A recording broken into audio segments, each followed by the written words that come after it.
ទំនុកដង្កើងចំពុកទី95មកចុះយើងនឹងច្រៀងថ្វាយព្រះយេហូវ៉ាយើងច្រៀងឡើងសំឡេងដោយអំណរដល់ថ្មដានៃសេចក្តីសង្គ្រោះរបស់យើងចូលយើងចូលទៅចំពោះទ្រង់ដោយអរព្រះគុណចូល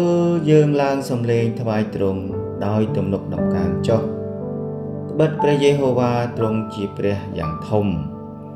ហើយជាមហាក្សត្រយ៉ាងខ្ពស់លើអស់ទាំងព្រះ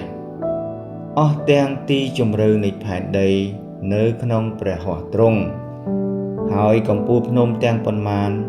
សុទ្ធតែជារបស់ផងទ្រង់ដែរ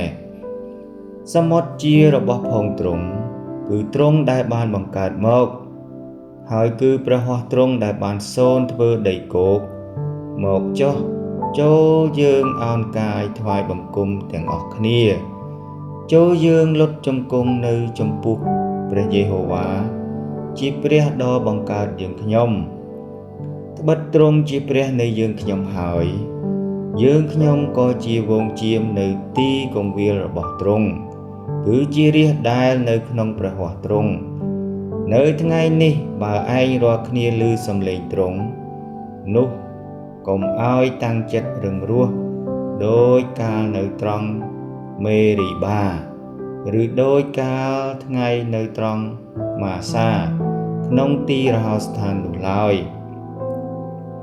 ជាគ្រាដែលពួកឯកយកោឯងរាល់គ្នាបានលបងអញព្រមទាំងលោអញមើលហើយបានឃើញការរបស់អញមានចិត្តចិនទ្រាន់នឹងមនុស្សដំណរនោះអស់40ឆ្នាំហើយក៏ថានេះជាបណ្ដាមនុស្សដែលតែងតែមានចិត្តពង្វេងឥតដែលស្គាល់ផ្លូវរបស់អញឡើយដូច្នេះ